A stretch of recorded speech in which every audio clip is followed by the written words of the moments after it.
Hello, and welcome to the first ever LSA Zoom-A-Thon. I'm Kai Mason. And I'm Cecilia Palacio. We're your hosts for tonight's big event, coming to you live, 12 feet apart in Weiser Hall. So Kai, why is it called the Zoom-A-Thon again? Because it's a telethon on Zoom. Tonight, in celebration of Giving Blueday, U of M's annual day of giving, we'll be featuring some of the greatest work going on all across my alma mater, the College of Literature, Science, and the Arts. Oh, so we're gonna hit on the L, the S, and the A. You betcha. Over the next few hours, we'll be hearing from program directors, scientists, artists, staff, and students about the great initiatives you can support at LSA. Well, speaking of students, why don't we get started by hearing from some current LSA students and the impact that our donors have had on their education.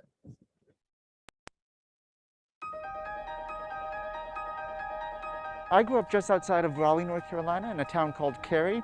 For a long time, I had been a U of M sports fan. My dad went here, and his family was from Michigan, so we were U of M fans for life. But I honestly came to the University of Michigan for LSA and the interdisciplinary education that I would be able to pursue. I was born in Cameroon, but I was raised in Farmington Hills, Michigan. And I chose the University of Michigan because of the fact that it has so many resources that I really wanted, and it was so close by. So I didn't have to go far for everything that I wanted from a university. I always thought coming to college I would have to take just my classes within my major or minor, but surprisingly my advisors helped me to take so many classes across all disciplines, and I got to have fun in college while studying for the things that I was passionate about. I can honestly say that LSA offered me the best flexibility as a student for my college career. This year I received an LSA scholarship, and that scholarship really is the reason that I'm still here at the University of Michigan. I received an LSA scholarship, and because of the scholarship, the weight of financials on my shoulders has been lifted, and because of that, I've been able to take advantage of different resources on campus, such as research. I received the LSA scholarship, and it's definitely helped me over the years when I'm worrying about how I'm going to pay for school while I'm trying to study, and it's definitely been in the back of my mind. It took the burden off my shoulders, and I've been able to study and pursue my passions freely. I think about everything that the LSA scholarship I received has unlocked for me, and thinking about the fact that that is all made possible by someone who has never met me, but still recognized everything that LSA provided to them and wanted someone else, me, to be able to have that opportunity. Philanthropy means a lot to me because there's so many places where people have struggles and people need solutions. And with philanthropy, you're able to positively impact people's lives. It creates a more inclusive society and it creates a more inclusive community. I'd like to say a heartfelt thank you to all of the LSA donors out there. You have unlocked so much for me and so many other students. I just want to say thank you to all of the LSA donors. Because of you, I was able to take part in so many opportunities outside of the university classroom. I have been able to take part in research, take part in career opportunities, and so much more. To all the LSA donors out there, I wanted to thank you from the bottom of my heart, despite the pandemic happening. But through your help, I've been able to go through it all and actually work even harder than ever before. And I've been enjoying my time here, and I hope that I get to see you all soon. Hope you're staying safe and healthy. On this Giving Blueday, support what you love about LSA.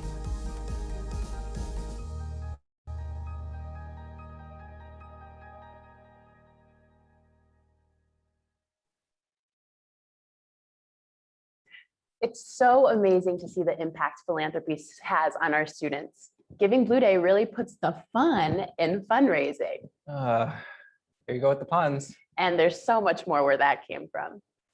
Today has been full of challenges to spark some competitive giving across the college. Tonight's Zoom-A-Thon was designed in that same spirit. So if at any point you're feeling competitively generous, we challenge you to make a donation ending in a 7 to commemorate Giving Blueday's 7th anniversary. Throughout the program, you can use the links below on this page to give to our departments and programs. Cecilio and I will also give occasional updates on the Giving Blueday leaderboard so we can see how different departments are doing. Shall we take a look now? So we're hearing from our HQ that our top 3 departments are Optimize, Chemistry, and Earth and Environmental Sciences and History are tied for 3rd. The top 10 departments and programs on the leaderboard will have a chance to win extra money. So make sure that your favorite departments are always doing well. And finally, right now from 4 to 5 p.m., Giving Blueday is also having a power hour, which means the LSA Department of Program with the most donors this hour will win an extra $1,000 toward their fund. That's a lot of money, and I can't wait to see who wins it. In the meantime, Cecilio, we've got a Zoom-A-Thon to host. Which department should we introduce first? I figure since we're both English majors, we could learn a thing or two about STEM. Let's check out some experiments from our physics department. Hello, I'm Monica Wood, and I am the lab manager of the LSA Physics Lecture Demonstration Lab here at the University of Michigan. My team and I provide physics apparatus as educational aids. We have over 1,000 demonstrations that span the entire range of physics, from mechanics to oscillations, electricity and magnetism, optics, and even some particle physics. We assist professors with their lectures and outreach groups to spark interest and to emphasize the accessibility of science. To give you an idea of the types of things we build around here, we thought that we would pull out a few of the exciting and more mysterious demos we have in our collection. 3, 2, 1. First is a cannon we use to explore Newton's laws. Our ping pong vacuum cannon takes advantage of the air pressure around us. 3, 2, 1. Using a vacuum pump, we remove the air in front of the ball, then puncture the end. The air around us rushes in behind the ball, propelling it to over 250 meters a second before it collides with the pop can on the other side. A recent demo we built shows the relative flow rate through different diameter tubes.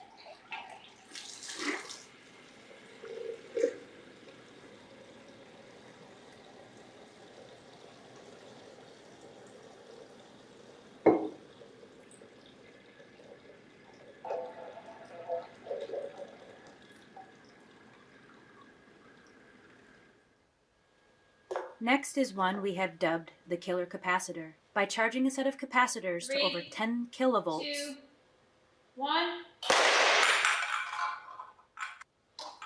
We can rip a can in half with the magnetic fields produced when discharged through a coil of wire.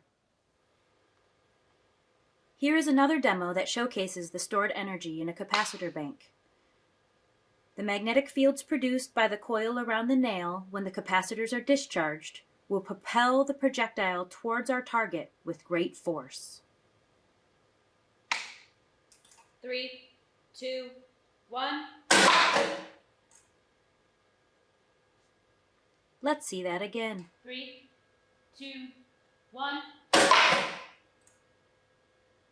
Nuclear fission is demonstrated using mousetraps and ping pong balls.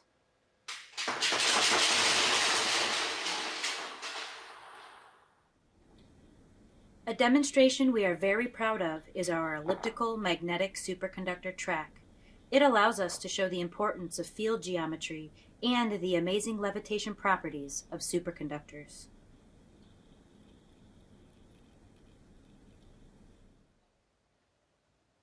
Our laser tank is used to image the path light takes through various optical objects, such as lenses and mirrors. A piece of history lies here in our high voltage pulsed generator. And always a fan favorite, the Tesla coil.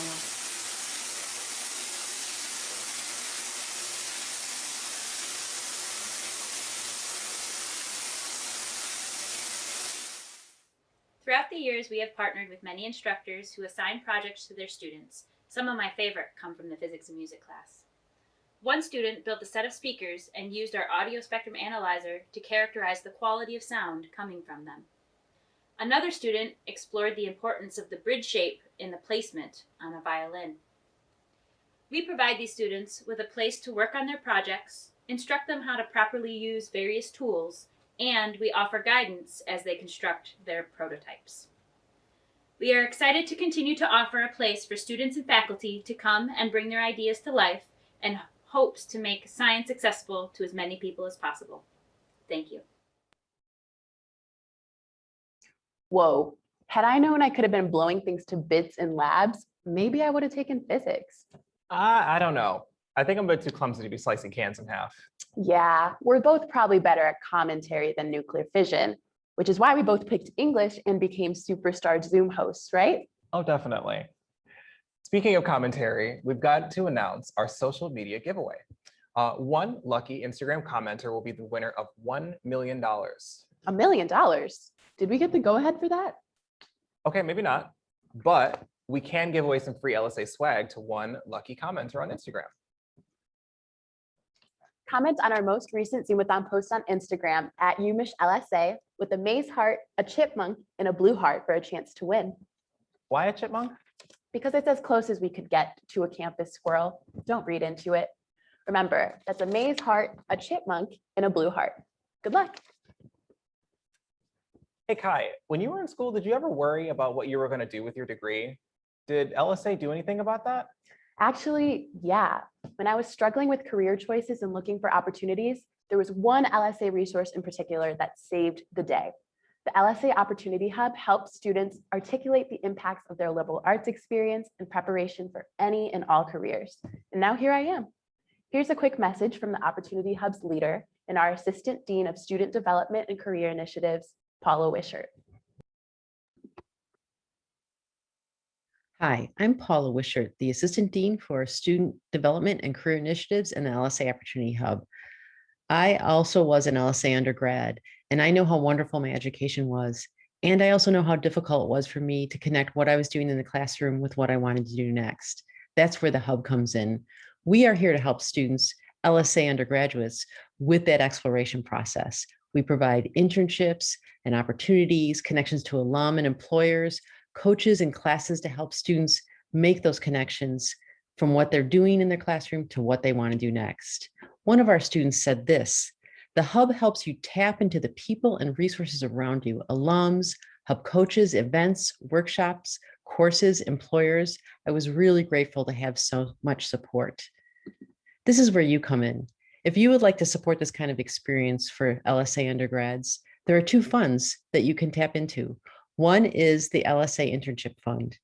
If you give to this, you're supporting a student and getting barrier-free access to internships by giving them the financial resources they need to do what they'd like and the types of opportunities that they're interested in. We also have a strategic fund, which funds the arc of the student's experience across the hub. If this sounds like something you'd like to give to, then support the hub. Thank you. As Paula mentioned, a gift to the Hub Strategic Fund and Internship Fund can help students do all sorts of things. Best of all, matches to the Strategic Fund are matched 1-to-1, so you have a chance to double your impact. Double the impact, double the fun. Next, we have a live segment with Dr. Michael Gould, Director for the Center of World Performance. He's a professor here at the university in both the Jazz and Contemporary Improvisation Department in the School of Music, Theater, and Dance, and in the Residential College. Welcome, Dr. Gould. It's great to have you with us.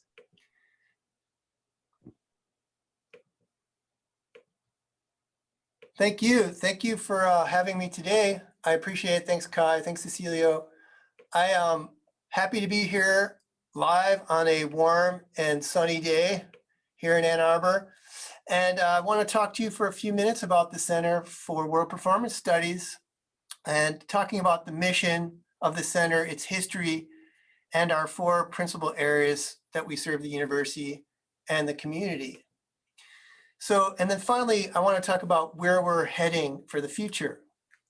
So I also want to give a shout out to our program coordinator, Ingrid Racine, who's here today helping us with this presentation. So thank you, Ingrid. Woohoo! So let's move on. Our mission for the Center for World Performance Studies, the center seeks to create intellectual and physical space for the study of performance. Our aim is to advocate for performance as a mode of research and as a means of public engagement, centering on underrepresented, non-Western, and diasporic voices, bodies, and acts. We connect both locally and globally students, faculty, artists, thinkers, and scholars in order to educate each other about performance studies and to promote interdisciplinary and intersectional insights and research methodologies. So the next slide here is the history. It was established in 2000 to serve the needs of faculty and a student body with an interest in the discipline of performance studies expressly through a global lens. The center collaborates within and across LSA, Rackham, and the professional schools and colleges throughout the larger university through 4 core programs. So the first of the 4 are our artist and scholar residencies, and we have a few pictures up from the dozens of residencies that we've had in the past couple of years. On the top left, we have the Living Earth Show featuring the composer Raven Chacon, in which the Center for World Performance Studies helped co-commission a piece called Tremble Staves, which was at the Botanical Gardens. In the middle on the top, we have the National Theatre of Ghana doing a reinterpretation of a Tennessee Williams play on the Diag. On the far top right, we have the Yandong Grand Singers visiting a class at the School of Music, Theater, and Dance. On the bottom left, we have Yisi Garcia and the Bandacha, her band from Havana, Cuba. They were playing a concert at the Michigan League, and they visited a bunch of classes as well. In the middle, we have Mano Mukundo, who we brought in from Zimbabwe to do something called the JIT exchange between JIT dancing in Detroit and the JIT dance in Zimbabwe. And he also visited a bunch of classes, and we did some community engagement in and around Detroit. And finally, on the bottom right, we have some students who are experimenting with one of the instruments from the Chinese music ensemble. And I believe that instrument was also part of the Stearns collection.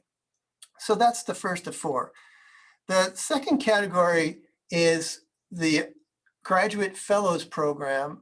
We usually build a cohort of 10 students per year, each receiving $3,500 in funding for global research. So when they earn their certificate, we have three components. They have an intro course to performance studies, they go and do ethnographic research around the world, and then they come back and do a capstone course. And for me, this cohort from students around campus, it's incredible to see the transformation of these students from when they start to when they come back to do their capstone, many of which the research influences not only their dissertations, but also their careers. And we usually bring back one per year to give a lecture on how QUIPS has influenced their career. So the third of four categories is our Faculty Fellows Program. QUIPS provides funding for faculty. We usually fund 6 faculty members from around campus per year. Here are 4 examples of the 6 from this past year. We have Larry LaFontaine Stokes, who has worked in Puerto Rico, Elena Lemon, who is working at theater in Moscow. Tiffany Ng is working on decolonized carillons in South Africa.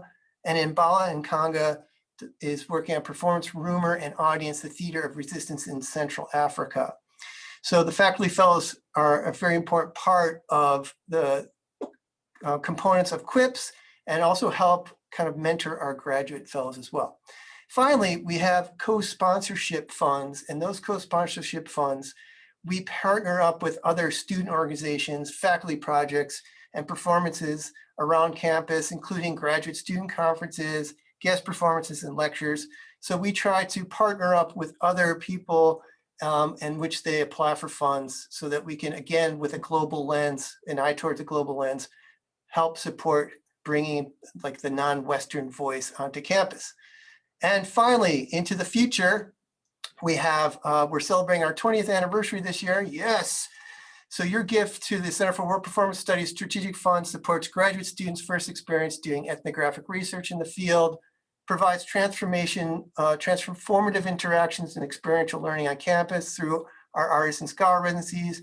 It's enabled faculty to do innovative and collaborative research in the field of performance studies. It supports our community engagement efforts in Southeast Michigan, which is important to us. And finally, one of my passions is to try to build a new scholars program for undergraduate students. So I want to thank everybody for your time. You can always find us in any, you can just type in any browser, UMCWPS, or the link that you see below. And I would be happy to talk to anybody. You can email me at Gould, G-O-U-L-D, @umich.edu. Back to you, Kai and Cecilia. Thank you. Awesome. Dr. Gould, I just have one question for you. Sure. So what would you say is one of the most interesting performances QUIPS has produced in the last year or two? Yeah, thanks. I think for me, one of the most intense things that we had was in February of 2018.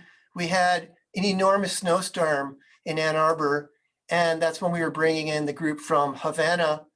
So everything on campus was canceled that day, but because we had worked for so long getting visas and everything, we decided to go ahead with the concert. And we had a few hundred people all trudging through the snow in order to make this concert happen. And the thing about the band was they were definitely not used to snow. They left, I think, 80-degree weather. So we had to raid the residential college lost and found to get gloves and hats and things for the band. But we had a blast, and they really heated up the Michigan League that night. So it was really a memorable evening for me. That's so awesome. It's just so cool to see like all of the different worlds and countries and cultures colliding at Michigan. So thank you again for joining us. Yeah, thank you guys, and go Blue. Go Blue. If you'd like to support the Center for World Performance in their goals, check out their link to their Giving Blueday page below. Don't forget to enter our social media giveaway. Head on over to Instagram. The account is @UMichLSA, and comment on the Zoom-A-Thon post with a maze heart, chipmunk, blue heart emoji combo to be entered to win. So Kai, did you know that the university is running special matches and challenges today too? You can get extra money added to your donation as a new donor or student, or help your favorite cause win one of the Race to the Donor or social media challenges. I did not, but let me see what that's all about. Apparently, this challenge at 5 p.m. is competing for 56 donors, which is the number of team national championships we've won as a university. Oh, wow, that's a lot. Up next, we'll hear from UROP, or the Undergraduate Research Opportunity Program. UROP creates research partnerships between undergraduate students and U of M researchers, community partners, and organizations. Let's hear from some of these students now and the impact that they've made.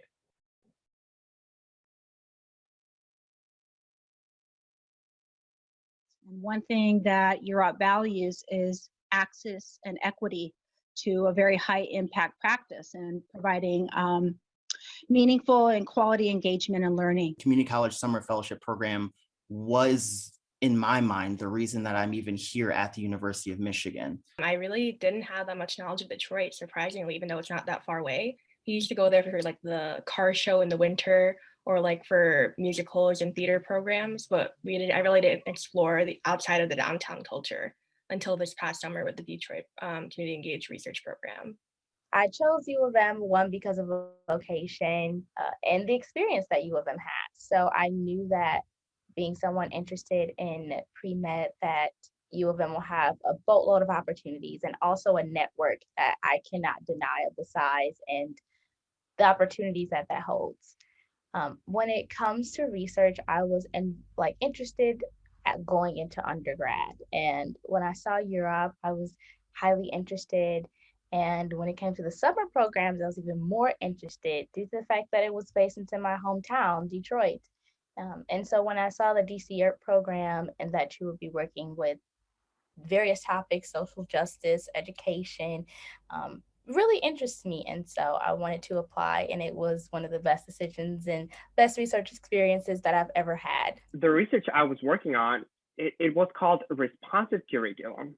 I was working on a project that was supposed to serve a population that looks like me.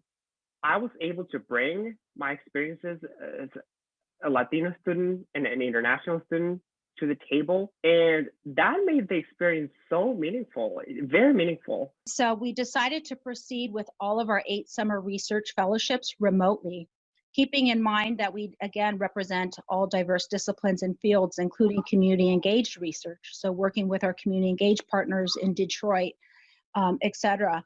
DPSCD being very low in education, I thought that was a great place to start. And also as a graduate of DPSCD myself, an even better place where I can immerse my own experience and my knowledge from U of M all into one experience. Yeah, I think research is incredibly important for allowing students to pursue their own passions in their own way. Especially with the program that I did, I was able to design a project that I really wanted to lead and something that I was really interested in.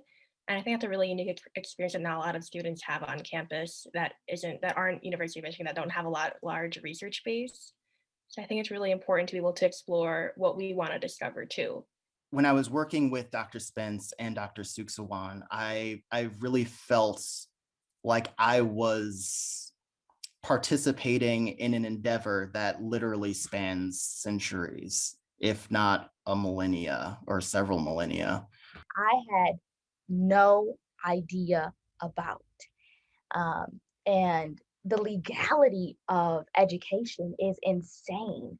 that made me realize that yes, I have this experience, but also it takes a lot of work. So that's what I think intersected the community and research in that specific moment.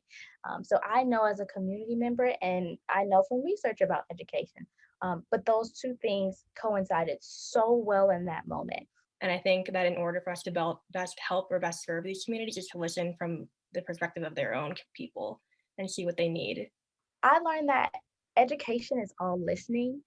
And even though I'm pre-med, that has taught me so much about active listening and hearing what the community needs and wants and being on the front line. What we found was that students were extremely appreciative of that. Very hard to find jobs right now, let alone paid jobs right now. And for many of our students, that's a reality. More than 80% of the student population in our summer fellows are low income and or first generation. And so this is important to them. And what I've noticed at U of M is that a lot of students want to push through it and work 7 different jobs just to try to make ends meet. And it doesn't have to be that way. And we have to ask for help. And so that's why I'm so grateful for fellowships where I can do the work that I want while also supporting myself and not feeling like I have to find 3 different jobs just to pay rent. I come from a low income background. I live in one of the poorest districts in the entire state. There are a lot of students that, like myself, that wouldn't be able to afford doing an unpaid internship. During the summer, I try to save for the semester and for the next academic year. That's the implication. And I know that for a lot of community college students, especially, that is a reality, that if they don't have this type of, financial support, research is simply out of the question. Interacting with professors, with graduate students, with other people that I met on campus and in the program who all said, like, you belong here, like you should be here. Who knew, I told my background and they said, like, yeah, that was a while ago. It's time for you to move on and let go of that, because you still do have a brain. That was huge. That was really huge. We want to think of research as this tool to contribute to society. I think it's very important that underrepresented students are participating in that process. I think that is a lot of value, because I do know people who, that when they joined, this was something that they wanted to do. They could see themselves working at a lab, and seeing the routine, seeing how they were managed, learning that environment was not as inaccessible as they may have once believed, really motivated them and really changed the trajectory of their lives. Having payment was the icing on the cake for me and made it feasible, quite frankly. That was such a relief for me, where I got to focus solely on the project and give 1000% to it and work towards it without having that financial burden, because that is a huge strain.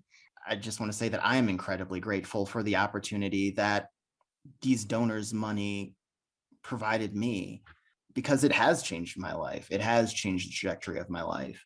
I was a barista living a block and a half north of the Deep Hood in Detroit, like Curtis in Wyoming, in an old house whose basement flooded every winter. And yeah, now I am going to the University of Michigan, Ann Arbor.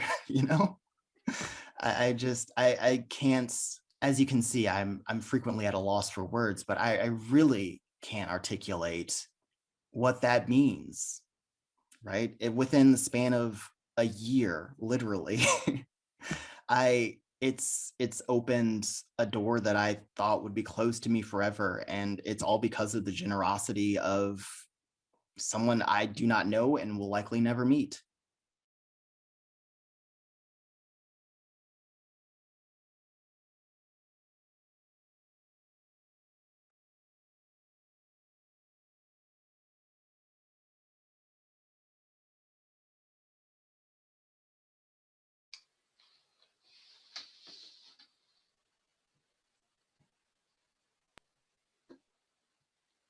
URAP is such a cool opportunity for so many students, and I always wish I was a part of it.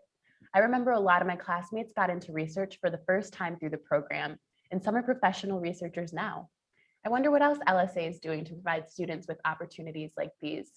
That's a great question, Kai, and I can't think of anyone better to answer it than our colleague in the LSA Scholarships Office, Becky Chotner, who's joining us live.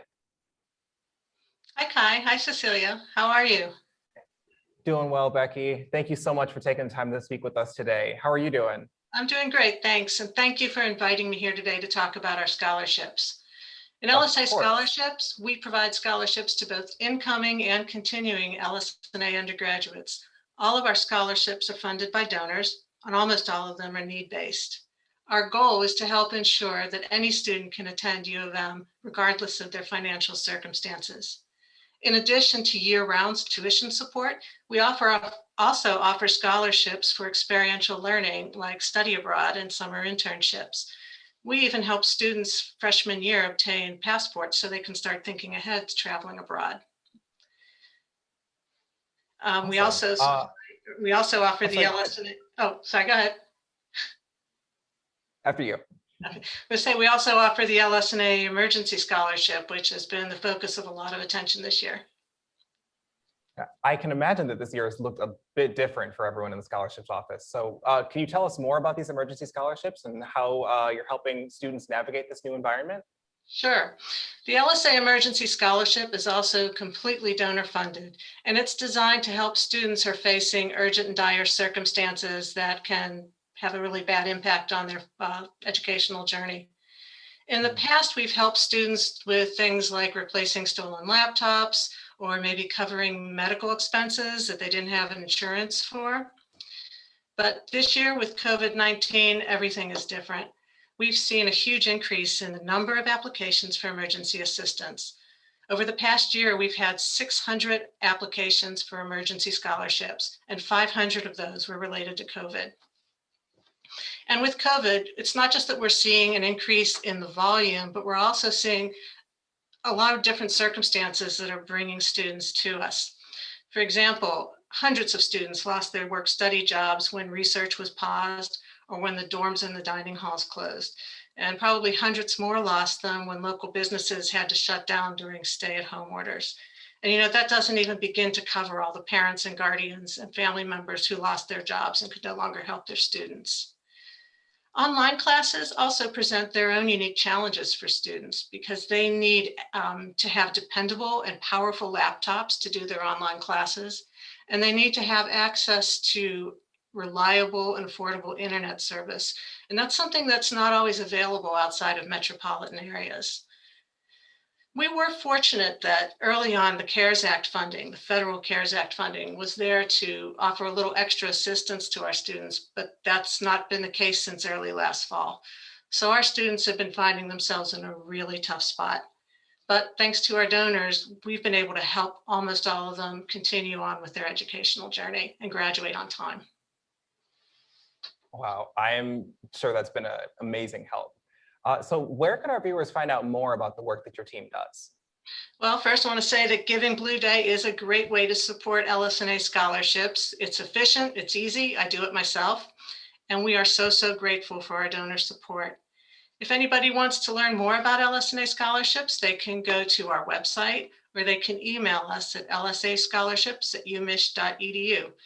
And at some point when we can all gather together again safely, you can always stop by our offices in the LSA building on State Street. But I do want to close out here by saying that on behalf of all of my colleagues in LSA Scholarships, thank you again for supporting our students. You've made a tremendous impact on so many lives you can't imagine, and we are truly appreciative. So I want to tell everybody, stay well and go blue. Thanks so much, Becky. Go blue. Thanks. That was so eye-opening. Thanks, Becky and Cecilio.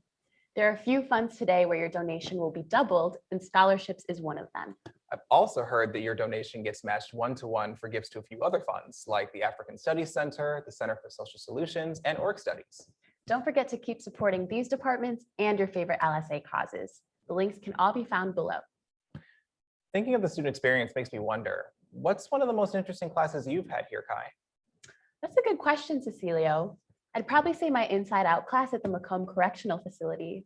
LSA's residential college offers a handful of opportunities to learn alongside incarcerated students and examine a variety of social issues in the place where they occur. I'll never forget my classmates and the things I learned from them. Isn't the Prison Creative Arts program a part of that? Yep. PCAP is a program that builds community around art making inside of prisons. Their yearly highlight is the annual exhibition of art by Michigan prisoners, which is one of the largest exhibitions of work by incarcerated artists in the country. The pandemic halted the 25th annual exhibition days before it was scheduled to open in March 2020. But in this next video, 3 of PCAP's curators give you a preview of the newly scheduled exhibition, which is launching online on March 16, 2021.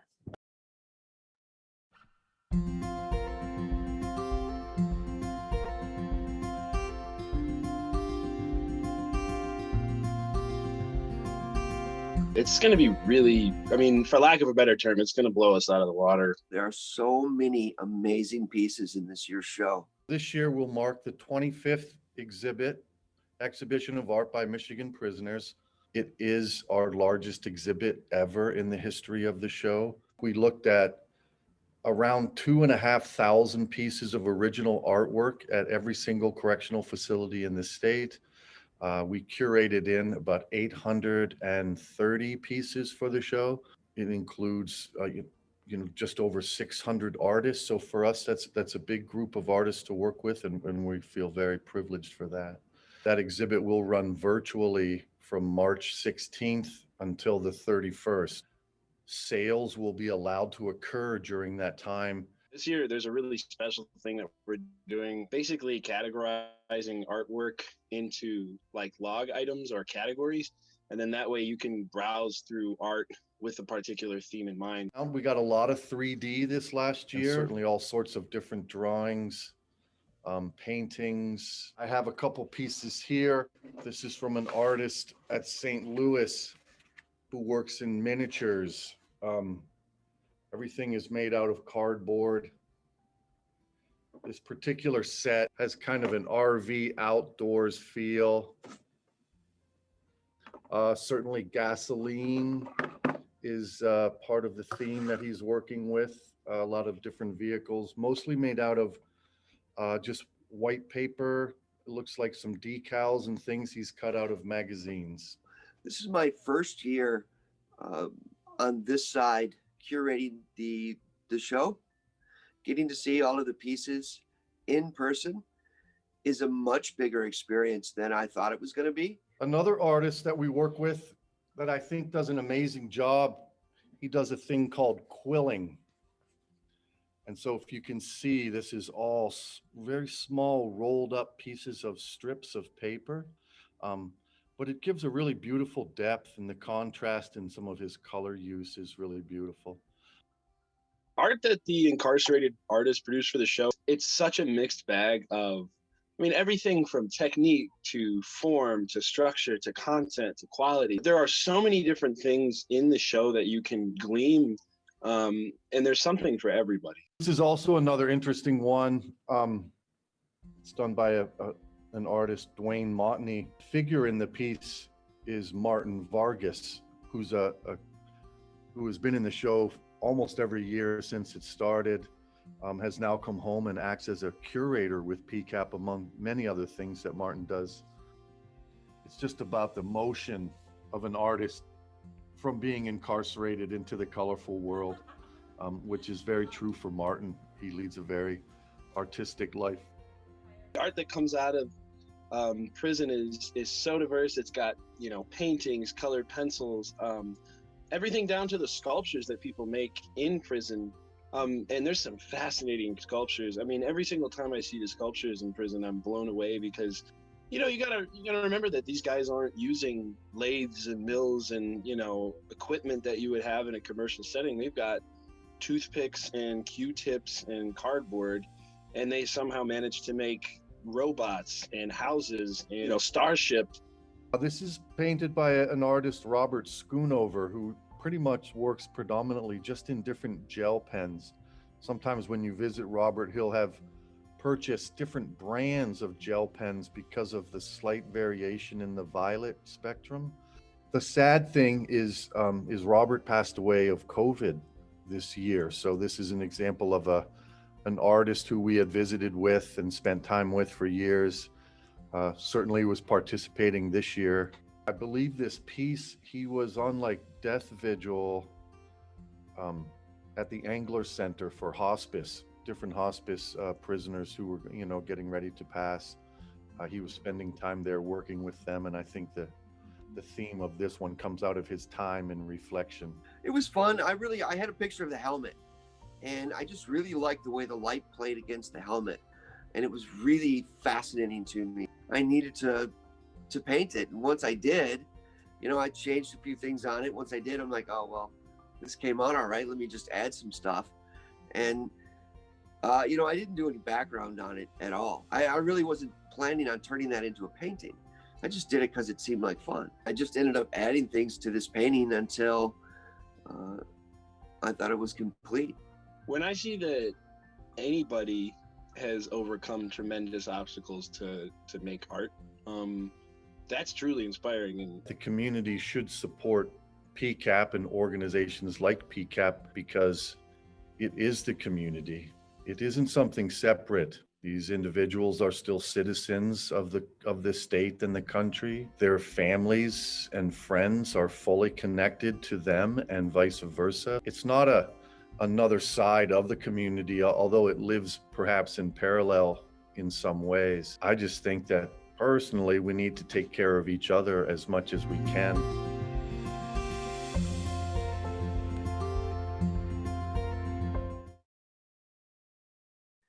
If you're interested in helping this incredible program grow, feel free to follow the giving link below. You know, Cecilio, when the U of M Museum of Natural History reopened in 2019, I went through every single exhibit they had, the planetarium, the fossils and geodes. But even now, my mind always goes back to one thing. What's that, Kai? There's 2 giant mastodons in the lobby. The mastodons are some of their biggest attractions, and in more ways than one. Absolutely. And luckily, though many of us aren't able to visit them right now, the museum has sent us a video showcasing this main attraction.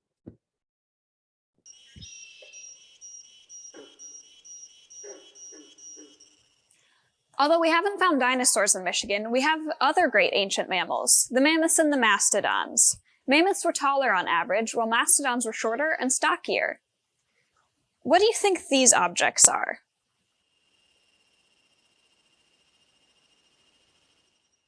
They're teeth. This white tooth is from an Asian elephant. This tooth is from a mammoth. And this tooth is from a mastodon. Look at the elephant tooth next to the mammoth and the mastodon tooth. Compare them. Do you think mammoths and mastodons ate food similar to those of an elephant? Which one do you think ate foods more similar to those of an elephant? Who do you think is more closely related? Fun fact, mammoths and Asian elephants are actually more closely related than mammoths are to mastodons, and than Asian elephants are to African elephants. Based on what you know about diet, which of these environments do you think the mammoths lived in? Which do you think the mastodons lived in? Based on their tooth structure and where we find their bones, we know that mammoths and mastodons occupied fairly different environments during the Ice Age. Mastodons lived in open woodlands and browsed for twigs, pine cones, and shrubs. Mammoths grazed like elephants, eating plants like grasses and wildflowers. Paleontologists have even found the remains of some of these plants in mummified mammoth stomachs. Based on the way these teeth are shaped, we can tell that mammoths ground their food like elephants, moving their jaws forward and backward. Mastodons crunched their food by moving their jaws side to side. You've probably seen tusks before. Do you know whether they're teeth or not?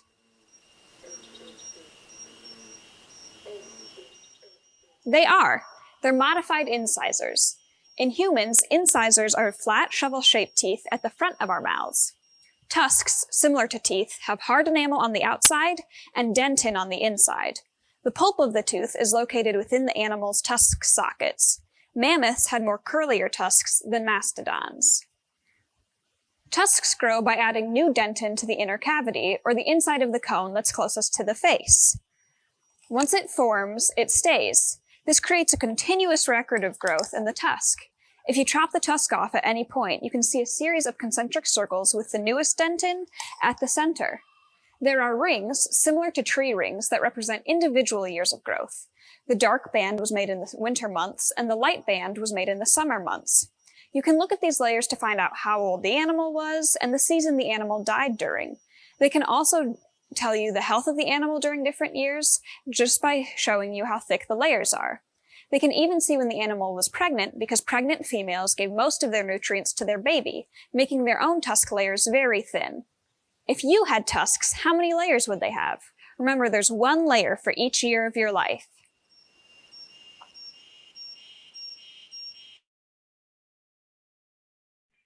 If your heart soars for dinosaurs and mastodons, give a gift to the Natural History Museum at the link below. And remember our challenge to end your donation with a 7 to help commemorate the 7th anniversary of Giving Blueday. The museum hires 60 to 80 student docents each year to provide school field trip opportunities, public tours, hands-on science activities, to work in the museum store, planetarium logistics. We simply couldn't operate the museum without them. Next up, it wouldn't be a U of M production without a halftime show. Even with our current remote restrictions, the marching band and men's and women's glee clubs have found a way to show their spirit. We'd like to shout out our halftime sponsors, the U of M Biological Station and the English Language Institute. While you're listening, check out their links below.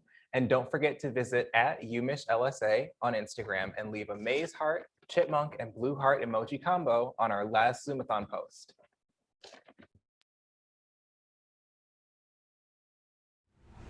Two. 1, 2, 3.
Welcome back, everyone. It's been a while since we've taken a look at the leaderboard, and we just got word from our Giving Blueday headquarters that the top 3 right now are Optimize, the Biological Station, and Chemistry. We're also excited to announce that we just crossed the $1 million mark. Woo! Hail to the victors, indeed. The time is now 4:57, which means that there are 3 minutes left in the Giving Blueday Power Hour. As a reminder, from 4 to 5, the LSA department or program with the most donors will earn an extra $1,000 towards their fund. You know, Kai, halftime has me thinking, it's been an honor to host the Zoom-A-Thon with you. Oh, geez. Is this your attempt at an honors transition? You're Right. never this nice to me. How'd I do? Well, let me handle this. Okay. I know a thing or two about the honors program's new initiatives, especially as a recent graduate of the Honors in Liberal Arts program, also known as HeLA. But let's hear from current honors student Sarah Renberg and director Mikola Bach-Monti, who will tell us about some of the great work coming out of the program. When you're on campus and talking to your friends, it's almost like there's a competitive edge to see who can be suffering the most. People are stressed out and overwhelmed, and they don't necessarily have the skills to best cope with that and to perform better and to live better while succeeding in college.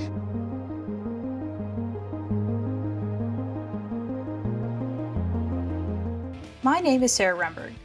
I'm a senior in the LSA Honors Program at the University of Michigan, and this is How to Student, a show where we explore all the things that make college so stressful and help students, just like you, be successful.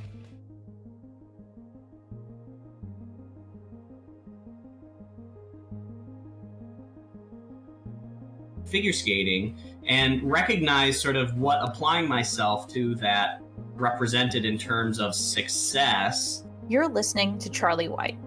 Charlie won the gold medal in ice dancing at the Sochi Olympics in 2014. He's also a student. Am I enjoying the level of busy that I am? And if I'm not, I'm also, African American, so that you also have the heightened stereotypes of what that is, and then adding he's an athlete.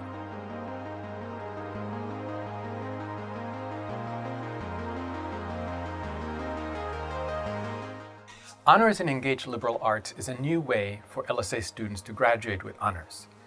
We call it HeLA, and it's a way of making civic engagement, public engagement, or leadership rigorously academic. That way it captures what honors is all about, a way for students to claim ownership of their college experience by integrating academic work with a project of their own. Like conventional honors theses, HeLA projects all involve research in some way. So I'm a BCN major, which is biopsychology, cognition, and neuroscience. So I do get in my classes the physiological side of wellness as well as the psychological side. So I'm able to extrapolate from things I'm reading for class or things I read for fun within the social sciences and also the biological sciences. So not only am I interviewing people for what makes them work, but then I can supplement that with, cited material in positive psychology. But unlike conventional honors theses, HeLA projects are done outside a single department or major, and the goal is not to produce a research monograph, but a service of some kind, like Sarah's podcast, or an educational program, or a training tool, or an alternative fashion magazine, or a policy analysis and recommendation. We of course love conventional thesis projects, and most honors graduates still write one. But we are excited about HeLA because it's a way for us to open our doors wider to students who might not even have thought about a thesis. And it's a way for us to recognize how much our Gen Z students value public engagement. I had a brain injury in high school, and I had to learn how to take care of myself in order to succeed academically. I, as a result, feel I have to do certain things in order to put my best foot forward in the classroom. So I had to learn all of this stuff that I talk about on the podcast, and so I thought that it'd be really cool to share that. And when COVID hit, especially, I think mental health got worse, and I was looking on how to do a project that I could do from my childhood bedroom, and so the podcast was born.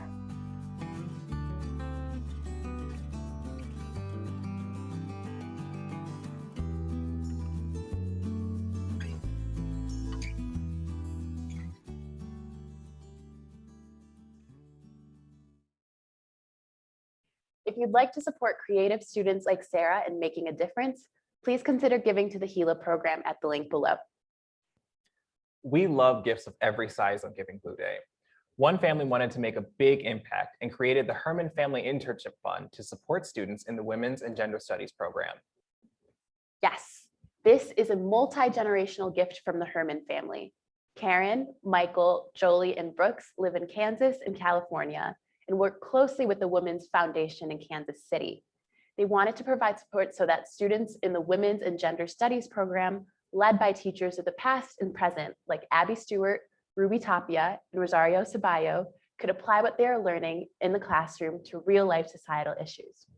Karen graduated from Michigan in 1964 and talked about being there for historical events like Lyndon Johnson's Great Society speech and John F. Kennedy speaking at the Union. Both Karen and Jolie credit each other for inspiring their success, and Jolie said this about her mother, quote, "My mom was a social activist before it was cool to be a social activist, and that's the legacy she leaves me and her grandchildren. We can count on Grandma to change the world, and a lot of that integrity was fostered at U of M. This work makes a difference, and at this institution, you can truly change the world." Thank you, Herman family. Cecilio, what are you doing? Getting ready for my organizing studies. Oh no, it's organizational studies, not organizing studies. Wait, what? What am I gonna do with all these papers? I don't know, figure it out. Organizational studies is built on a foundation of 3 disciplines: sociology, economics, and psychology. Each discipline contributes a unique lens through which to see the organizations, their forms, and their processes. The 3 perspectives together give students broad scope for understanding an organizational world. Here are some current students talking about how much the program has meant to them.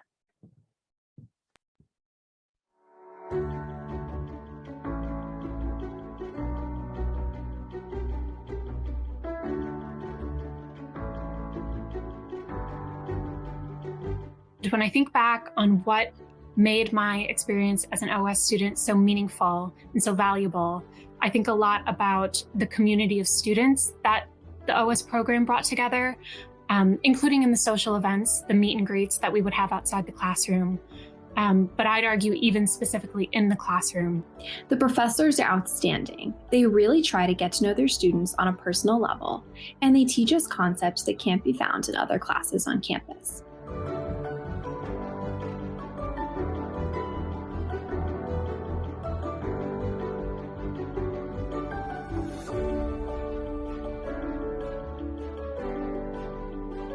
The learning, the knowledge, the exposure that I obtained through this program was invaluable, and it changed the way I thought about organizations, from how organizations succeed and fail, from the macro perspective of what motivates people, all the way to the macro perspective around bureaucracy and politics. What I loved about organizational studies is how much I've really learned because of having to chart my own path. And I just remember one awesome team that I was part of early in my time in the program. And we had a great team. We were all so diverse in the way that we thought and our experiences. And we had this blank slate to just answer a broad question. And I think that that enthusiasm for trying to find the intersections between ideas and between teams, that was straight out of an interdisciplinary education and an interdisciplinary classroom that the organizational studies program provided. And for that, I'm very grateful. Being a part of the organizational studies program has been one of the most transformative and meaningful parts of my educational experience at Michigan. So I am a huge advocate of OS and forever grateful and blessed to have had the opportunity. I take the lessons and learnings and excitement with me to this day. Go Blue.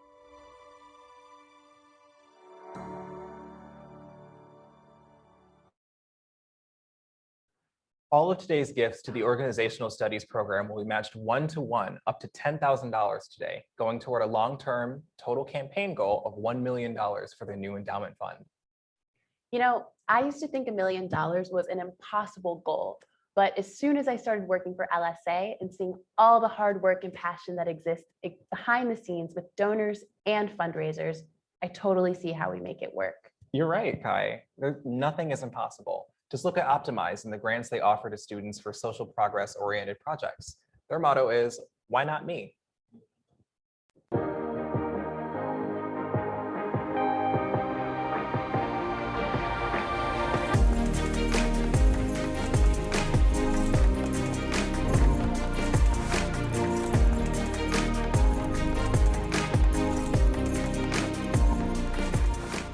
The mission of the Michigan Prison Doula Initiative is to provide childbirth education, prenatal support, doula care, and postpartum resources for pregnant women in prison. When everybody was sort of telling me that this idea was impossible, I brought it to Optimize, and that's really when the doors started opening for me. We were really working in a collaborative way to build on what we have now to make it even better, to increase the care for the moms that are pregnant and incarcerated in Michigan. Oshkosh is an apparel company that takes plastic waste from the Great Lakes and other U.S. waterways and turns it into sustainable and durable clothing. So I've always been really passionate about the Great Lakes. Growing up on the shores of Lake Michigan, I didn't have a really formed idea when I first came to Optimize, but they saw what Oshkosh could become, and their trust and faith in what I was doing really aided me, and Oshkosh was able to further develop and pivot into using plastic waste in an innovative way, which is a pretty new industry.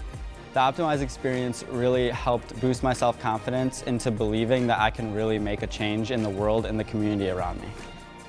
The Co-op is an intimate, accessible, community-oriented concert venue, and we want to give artists a platform to perform, and we want to give audience members a nice community live music experience. Without Optimize, I would be without a vision and without a community to help me do what I love. What means a lot to me is having a group of people who really believe in me and believe in what I'm doing and believe in the value of the arts and bringing society closer together. Project Healthy Schools has really been created in response to globalization in Bangladesh. What we want to do is educate kids on how their environment shapes their experiences in terms of health. Before we started working with Optimize, we didn't really have a long-term strategy and plan. We started thinking more deeply about sustainability and what it means to scale nationally so we can implement our program in more schools than ever before. We have this new mindset and new perspective of seeing the world and making it a better place. Everyone's made a difference in their own way, but we've made an even bigger difference because of Optimize.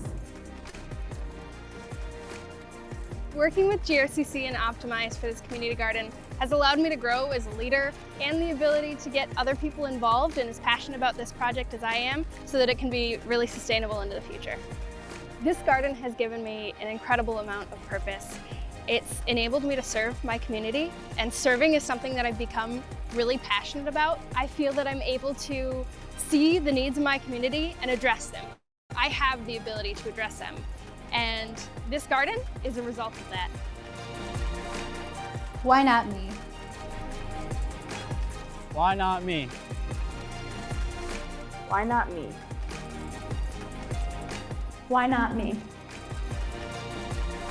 Why not me?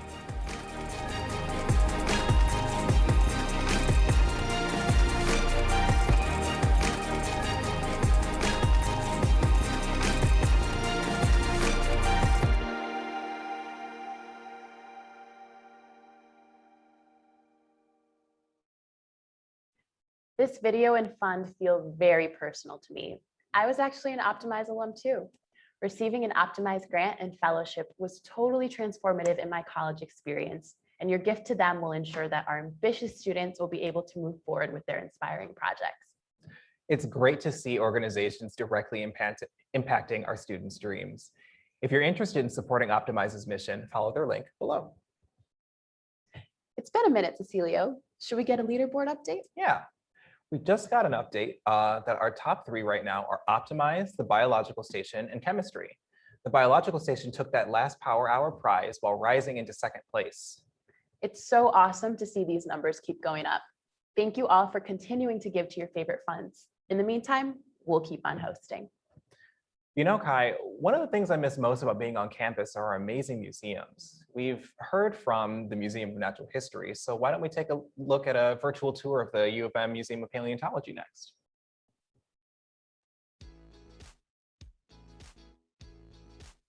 So today, we're going to be learning a bit more about the U of M Museum of Paleontology.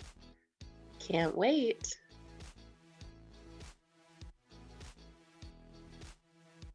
So it looks like gifts from today can support the UMMP collections, production of fossil casts, graduate and undergraduate student opportunities, and research and fieldwork. Awesome. Let's take a look at the collection spaces and see what some of these opportunities look like. dramatic entrance into the collections. So the Museum of Paleontology is actually a research museum, not an exhibit museum, which means that there are nearly 2 million specimens mostly housed here in the collection space. The UMMP collections are divided into 3 separate collections: invertebrates, or animals without spines, vertebrates, or animals with spines, and paleobotany, or plants. To study the different specimens, researchers are able to visit, or specimens can be loaned out for critical research.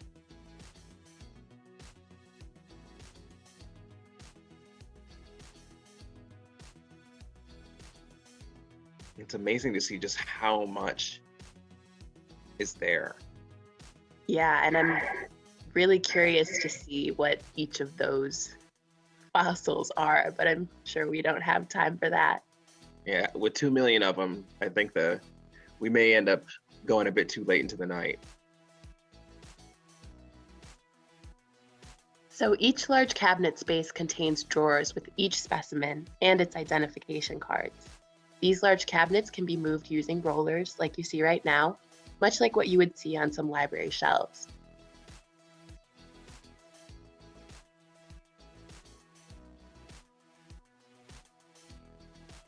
These shelves are from the invertebrate collection and include ancient shells and corals.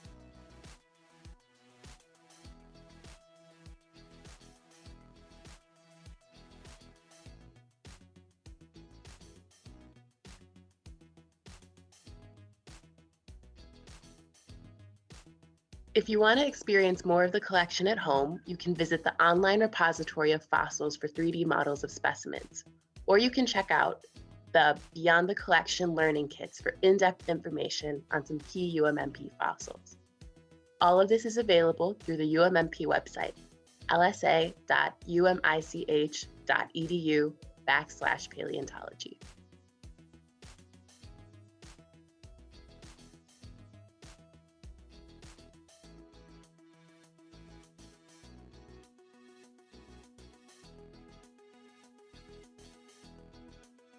Let's take a look at some student opportunities.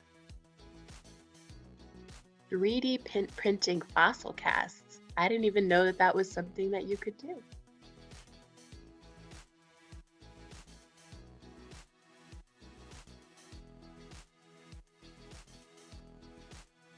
Oh, wow.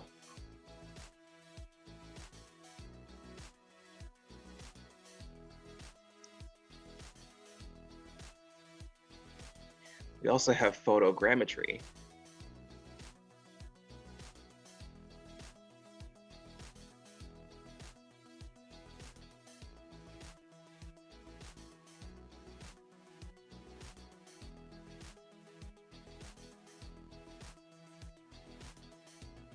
And fossil preparation.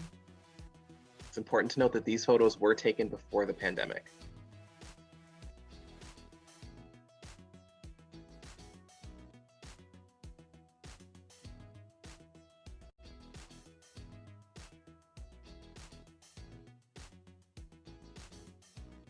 We hope you enjoyed a glimpse at the collection.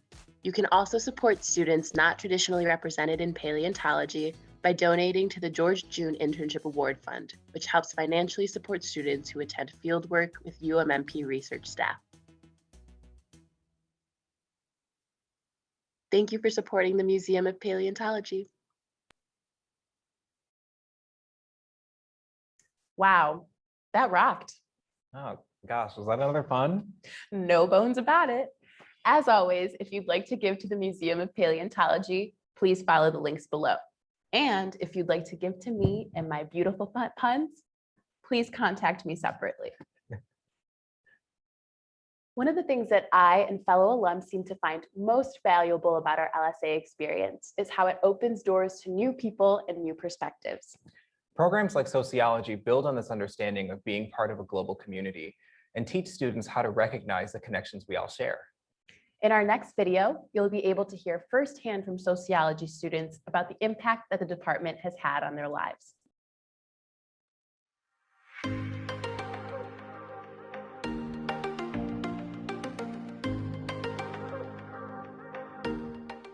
I love talking about my sociology major in job interviews, and have seen firsthand how unique of a perspective I bring to new projects and teams. One lesson I have learned is that diversity comes in many forms, especially diversity of thought and experience. I love listening to other people's ideas and have become more open-minded, and I know that will make me a great contributor to my future workplace and relationships.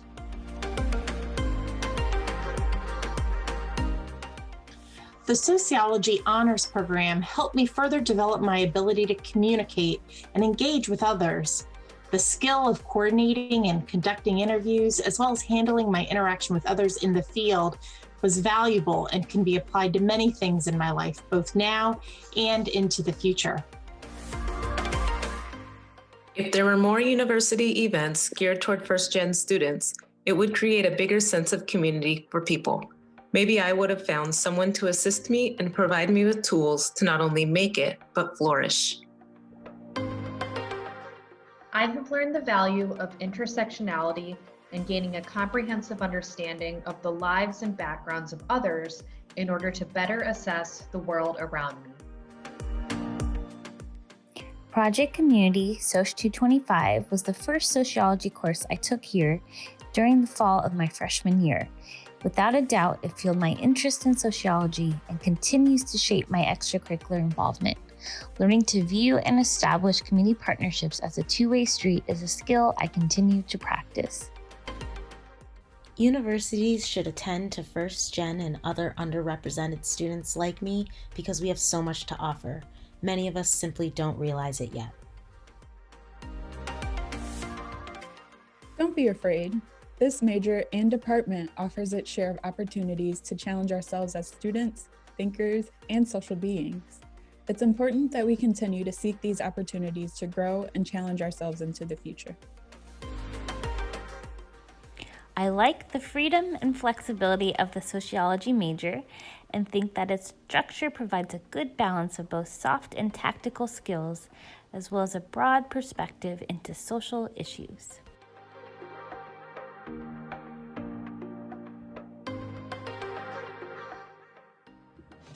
Hi, my name is Kathy Pham, and I am a junior studying organizational studies and sociology with a subplan in law, justice, and social change. I have been a part of the SOL program in my time at Michigan, and really as a first-generation college student, it has been imperative to my time. I've seen how organizational structures, from family systems to educational institutions, impose barriers to mobility, and this ubiquitous notion of betterment that allured my parents to immigrate to America didn't align with the difficult lives that they had led to give me the opportunity of a college education.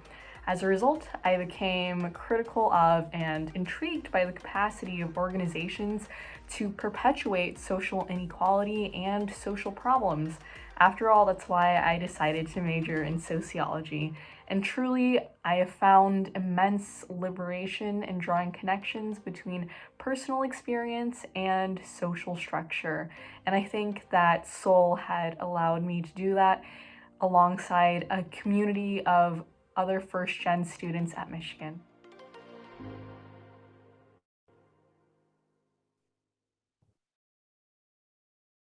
You can support the great work being done in sociology by giving via the link below. Hi, I've been working with LSA Advancement for more than 2 years now, and I'm always amazed at the amount of work that goes into fundraising for the college. Our major gift officers, our annual giving officers, the list just goes on and on. Yep, there sure are a lot of us. We all work on different parts of what we call the donor pipeline and in the life of a gift. So then where do you fit into that? That's a great question. I'm a college connections coordinator, which means that I work as an ambassador to the Dean of LSA, currently Ann Curzan, to connect with alumni and parents for feedback on the college's behalf. It isn't a fundraising role, but it still fits snugly into our advancement pipeline. Here to chat with me about their respective roles in advancement are my friends, major gift officers, Jenny Howard and Jeff Jelinski. Hi, Jenny and Jeff. Thanks for joining us. Like I said, I'm in College Connections, so I know a bit about the giving pipeline here at LSA. I know when someone I meet is really interested in giving back, I put them in contact with you, but I don't know what happens after that. Jeff, can you start by telling us about the different types of gifts that we receive? Sure.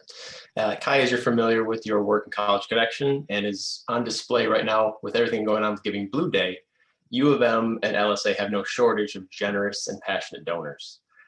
From someone making a first-time gift to a fund today, to someone making an annual contribution to a larger scale fund, to those individuals who work with me to create and endow a more specified fund, there's no shortage of ways to contribute. The two biggest areas that donors seem to connect with are student support, so something to help with a scholarship or an internship, maybe a study abroad fund, and then programmatic support, helping a particular department or program with funding needs as they arise.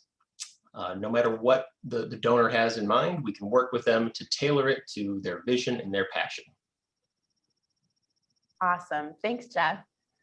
Jenny, in addition to the programmatic annual giving and major giving that Jeff described, you're also a planned giving representative in our office. So can you tell us a little bit about what planned giving entails? Yeah, thanks, Kai.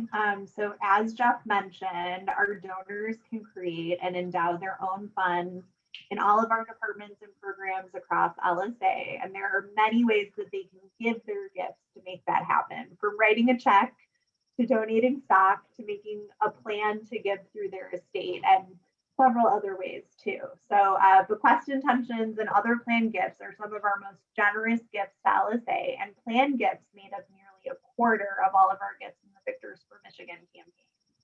So a fun fact that maybe you do or do not know is, did you know that the prestigious Thurnow professorship position, which is an honor given to the best undergraduate instructors at the University of Michigan, came from a bequest from Arthur F. Thurnow? I did not know that, but what an impactful gift. Well, Jenny and Jeff, it was so great having you. If you're interested in an annual gift, a planned gift, or a major gift, you can find out more under the Support LSA tab at lsa.umich.edu.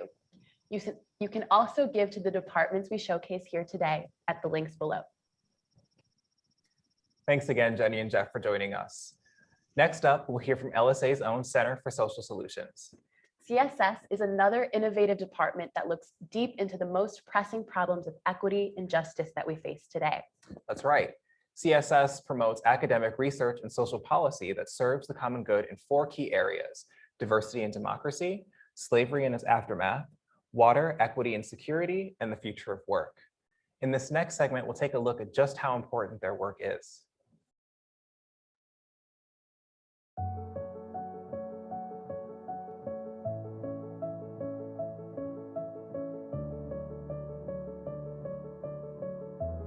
Now to growing concerns about the deadly coronavirus officially hitting the U.S. Officials now say more than 400 people have been sickened and 9 people have died.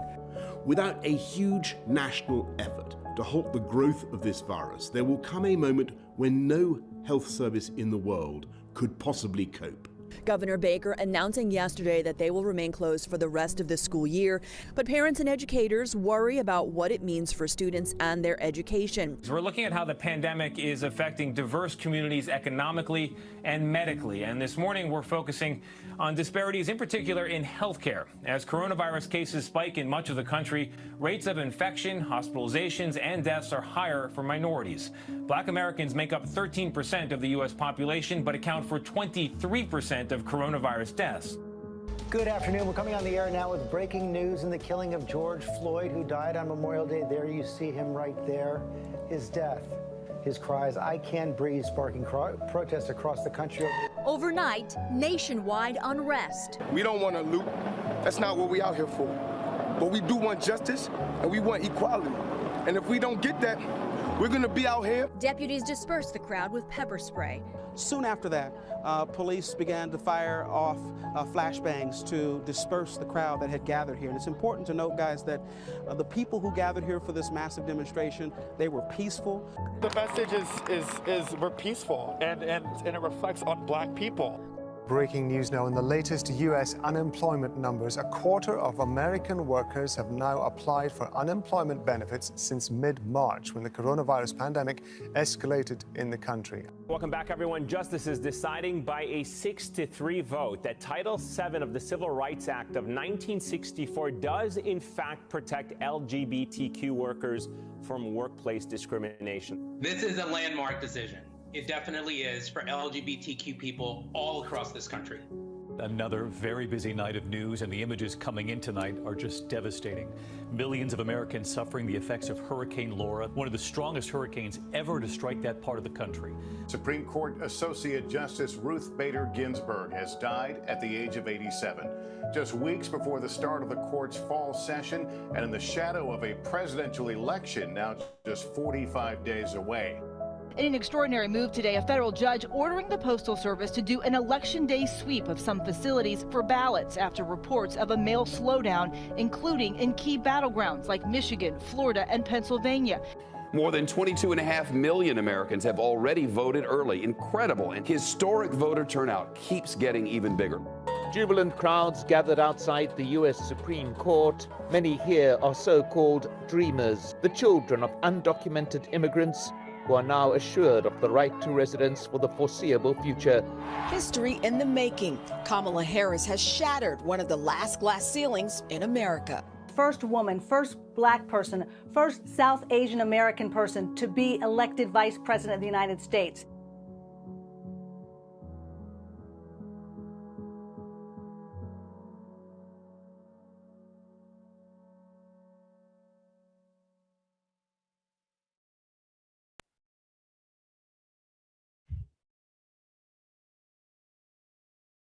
Wow, what a powerful way to think about a challenging time. If the mission of the Center for Social Solutions resonates with you, please consider giving at the link below. So Kai, I've got one more pun for you for the night. Oh gosh, what is it? I think we have great chemistry as co-hosts. I should log off right now. Wait, don't leave yet, No more puns, I promise. We still have to show what our friends at the chemistry department have been up to. Fine. For that, I'll stay.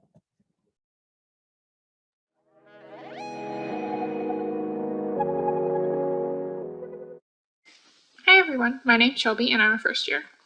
Hi, my name is Raduran Camacho. I use he, him pronouns and I'm from San Juan, Puerto Rico.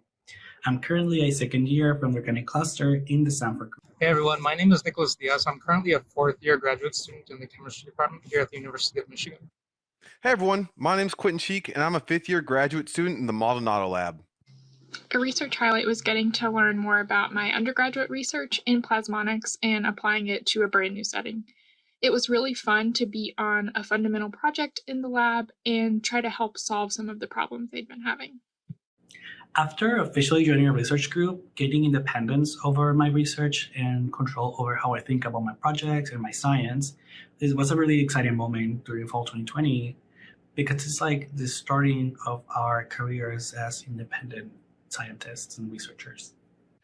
I would say my biggest research highlight of this past semester was using my skill set in materials characterization to help my lab mates with their research, and ultimately this resulted in me being listed as a co-author for 3 different publications.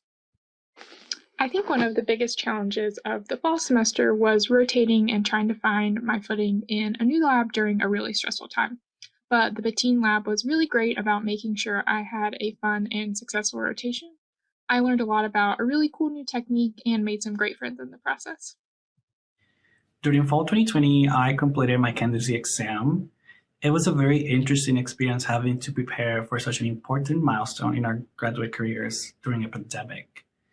However arduous, stressful, and solitary it may have been, I always had the support from my family, my friends, and especially my peers, for which I am very grateful. I'm also happy and proud to say that I am the first PhD candidate in my family, thanks to the support of our department and my research group. I have to admit that after this last summer coming into the department during the semester, I was a little bit uncertain about how things would go. You see, normally in the chemistry building where many of us work, there are undergraduates throughout the first floor during the semester. They wait there for their classes, they study there, they relax there in between classes and after classes. But I will say that in whatever way that they handled the classes and staggered everyone, I never felt like there was too many people down on the first floor. In fact, it stayed very quiet throughout the semester. And so I was pleasantly surprised by the way that they handled that. The biggest challenge I had to overcome was completing my data meeting. There was a lot of uncertainty with regards to knowing when I could accomplish tasks due to COVID, but everything went well and I'm still continuing to make good progress on my research. One of the great things about virtual classes is the pace and the ability to go back and re-watch lecture videos as much as you need. But the one thing that I did really miss about classes was that in-person interaction with your professors and your peers. I know that virtual classes and meetings can be overwhelming, tiring, and mentally exhausting, but sometimes there are a way of social interactions with other people and a way to continue doing our work, our studies, and our research while following social distancing guidelines. I didn't have to take any classes, and by chance I wasn't teaching either. But I will say that there's a significant change as we move everything to the virtual format. You see, before, when you present in person, you do need to consider your body language and how you present yourself and your form. But when we move to a virtual format, everything becomes about your presentation. So your transitions, how you arrange your slides, how they look visually to people, it all becomes a much more important aspect of what you're doing there, because that's what people have to go on. I will say, though, that one of the things that I think that is really beneficial about the virtual format is that distance is no issue. So in some of the things recently, some of the recent virtual presentations I've given, some of my family and some of my old mentors from out of state, even many states away, are able to tune in and watch and see how things are going. I would say the biggest cons to virtual meetings would be the lack of human interaction, of course, and the slew of technical difficulties that can result. But there are positives, such as the convenience of attending these meetings virtually and the benefit of having all of your meetings recorded for future reference. Having fun for me in this new lifestyle involved getting outdoors a lot and doing some hiking or trying some new recipes in the kitchen. I think some people may relate to this, but it consisted mostly of having virtual meetings with my friends for like happy hour or game night. To be honest, I was like fairly busy preparing for candidacy, but there was always time for ordering takeout and watching TV with my roommate. My main way to have fun in this new lifestyle was gaming. I've always enjoyed video games, and being able to introduce my friends to online gaming so that we could stay in touch and continue to have fun safely really was a blast for me. So all in all, it's a different experience, but I think things have been great.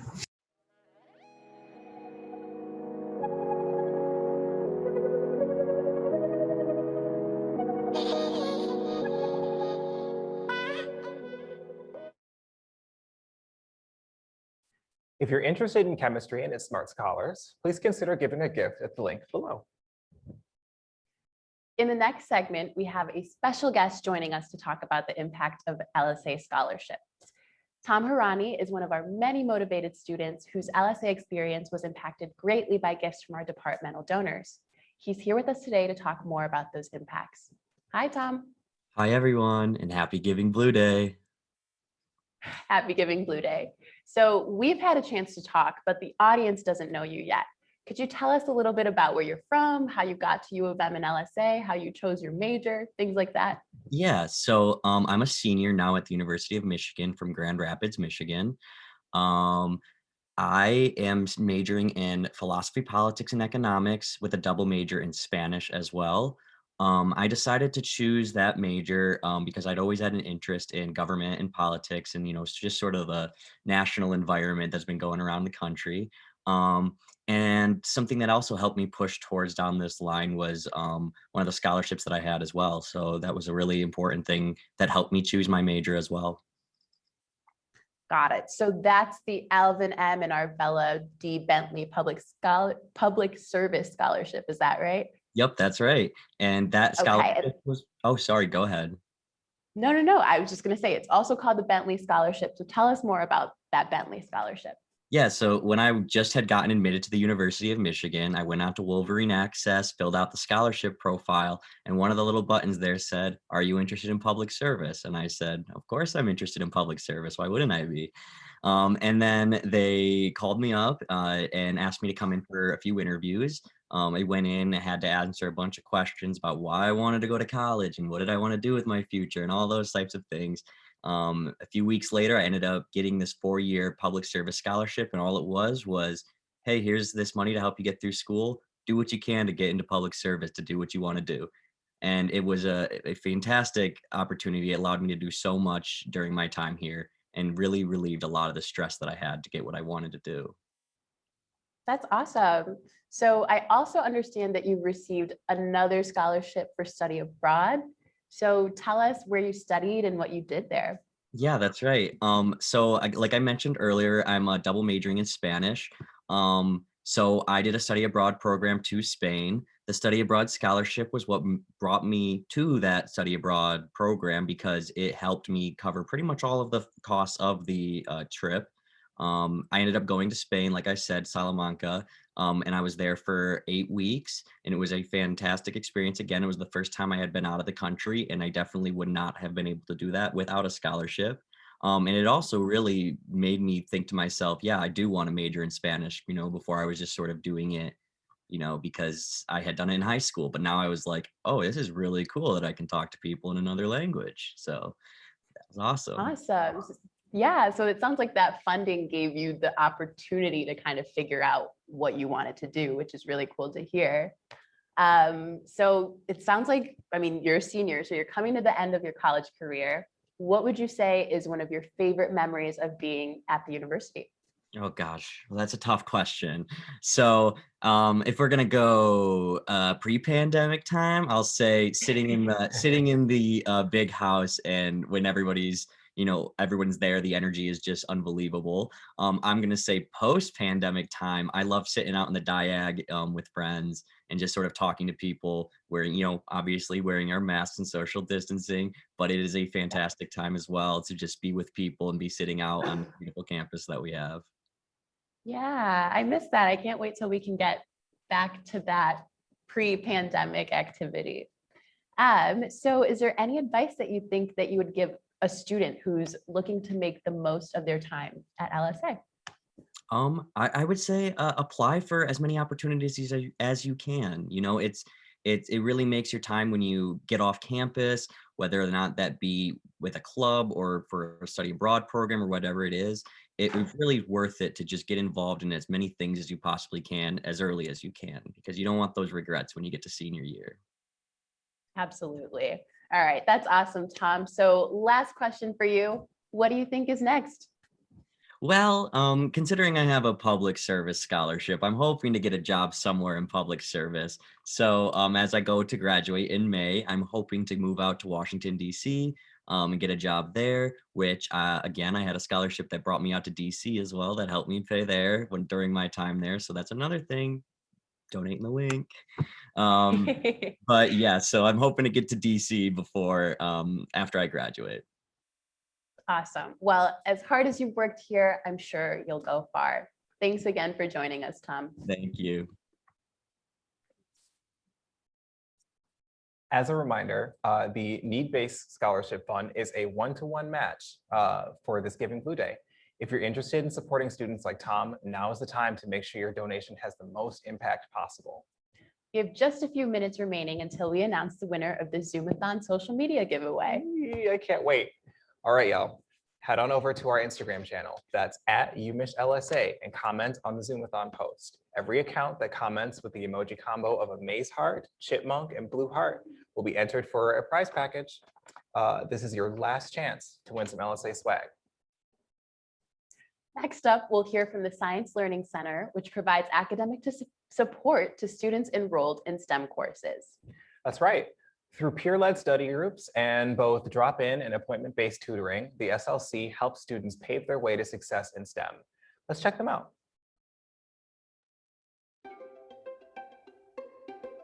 My name is Varna. My name's Allie Hoover. My name is Shivangi Patel. My second semester sophomore year is when I applied to be a facilitator for biochem. I am a front desk staff member. So I applied to be a tutor and ended up getting physics 135 and 235. I was introduced to the SLC as a freshman in my general chemistry class. I was really interested because coming here as a freshman, I'm also first generation, and I didn't really have anyone who had been to college and anyone who I knew that was like a STEM major who I could ask for help.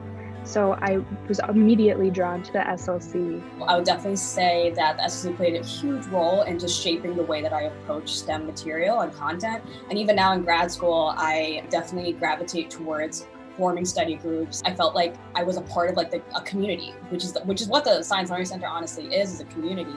I have one tutee who I worked with throughout all of last semester. We know exactly what the other person is thinking, and we like ask about how the other person's doing all the time. During the last winter semester when everything was kind of going down, the SLC really helped me by letting me still work and get that money that I needed for rent and groceries and living on campus. For like the SLC to quickly and like effectively find a way to continue making sure that everyone who needed our help gets our help, even if it's virtually. Like I just really appreciated that, just because like I wanted to continue tutoring and I like wanted to continue seeing my tutees. I just like love that I can continue doing this virtually even while there's a pandemic happening and I can't see anyone in person. As a student staff member, it's taught me innumerable lessons about DEI and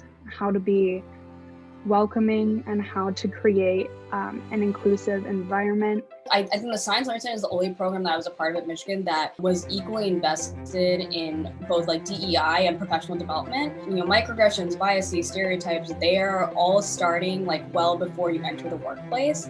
So what better place to begin addressing it than at an institution like Michigan and through a program like the Science Learning Center. The SLC is a place where I have always felt comfortable, and like I think that strives to make everyone else feel comfortable, whether it be like to ask questions, whether it be to continue working in a STEM field when someone may feel like they don't belong here, which is like a sentiment that is like way more common than many people think. I'm currently a first-year Master of Public Health candidate at Columbia Mailman School of Public Health. I am a student in the Department of Health Policy and Management. A lot of the work that I do in that space, even now in terms of volunteering and research, has been shaped by a lot of the skills that I gained from being in leadership roles with the SLC. I don't even know if I could begin to quantify everything that I've gained. This fall, I'm going to be going to pharmacy school here at U of M. The things that SLC has taught me are definitely going to make such an impact in what I'm going to do. The services that the SLC provides are important and necessary. It's a great place to work. It's a great place to be, and like I know that the SLC is just going to continue to improve. It's just been a fun time, and I love working at the SLC. To anyone who is interested in what the SLC does and interested in supporting them, I would say that the differences the SLC has made in my life in so many different facets, the differences have been like overwhelming. The SLC has given me so many things that I can't even really put into words, but just know that it's making a difference in people's lives every day. I would say that when you're giving back to the Science Learning Center, you're actually giving back to thousands of students that are not only using the study group program, the tutoring program, and also serving as student staff and student leaders, but also to all the students that are going to go off from this program and join grad school programs, med school, and jobs. The Science Learning Center really champions diversity, equity, and inclusion, and so you're also supporting DEI in the process as well, and really supporting a lot of students that may feel underrepresented in the STEM fields. And so this is even more of an investment in supporting and including students that may feel underrepresented in the STEM spaces as well.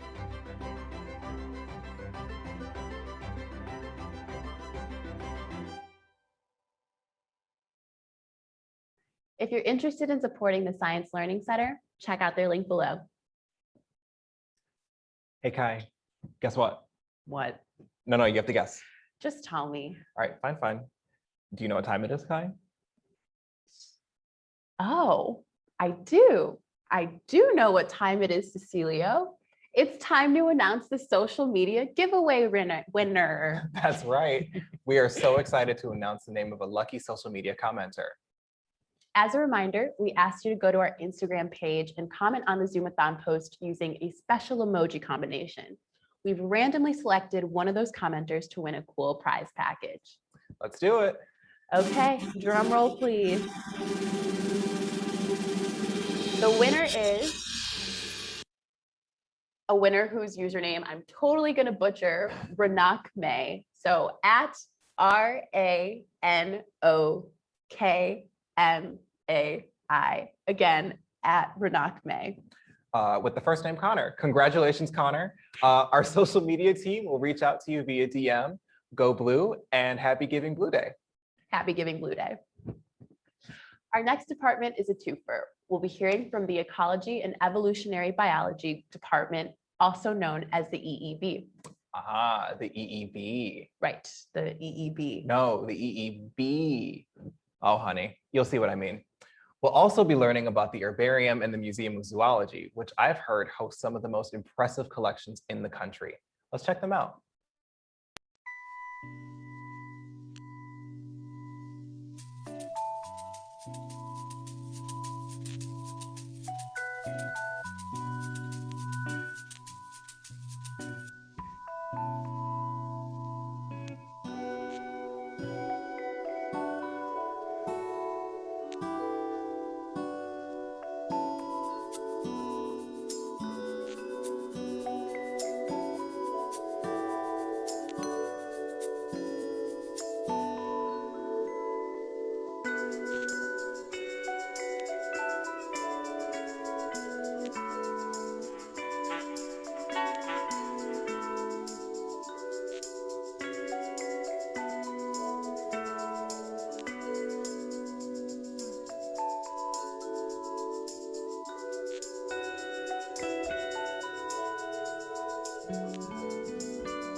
Welcome to the University of Michigan Museum of Zoology and Herbarium at the Department of Ecology and Evolutionary Biology.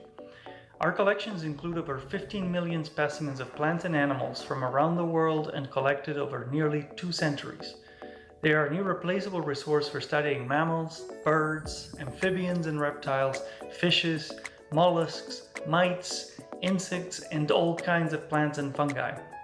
From naming species new to science to unraveling the mysteries of how biodiversity originates or understanding the impacts of climate change, our state-of-the-art facilities ensure our collections are available to researchers, students, and visitors to discover and understand biodiversity in all its complexity.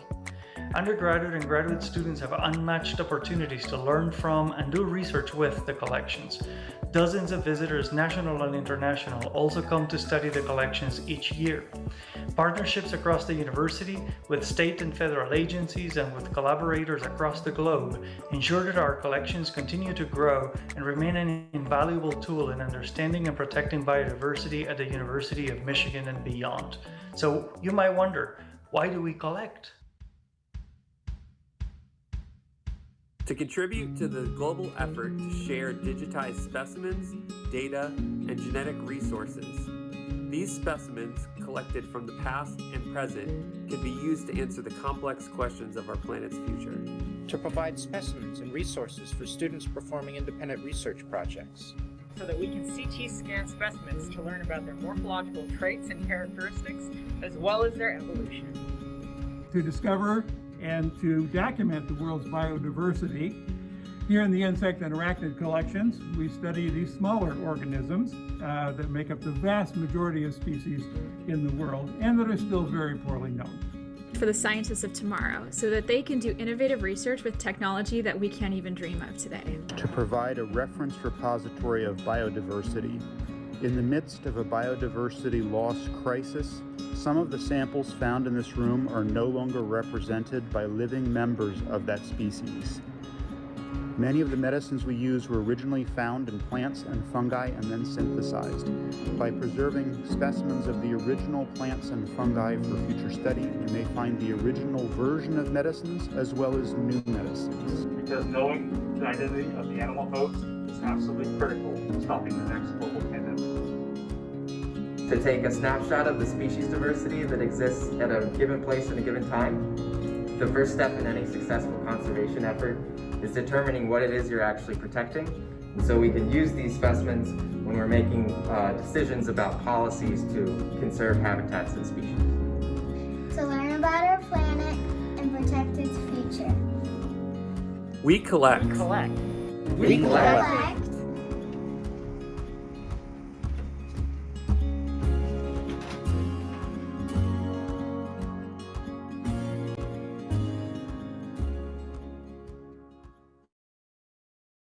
There's so much cool stuff happening with the EEB. If you're interested in supporting the program, check out their Giving Blueday links below. We've heard it before, but 2020 was a rough year. I lost all my hair in 2020.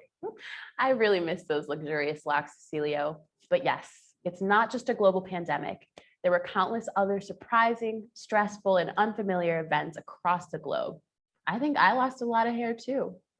It really drives home the need for a compassionate and inclusive community. Thankfully, the Michigan Community Scholars Program, or MCSP, is here doing the important work to empower students to excel and engage in their communities as leaders. Here's a clip to show what they do.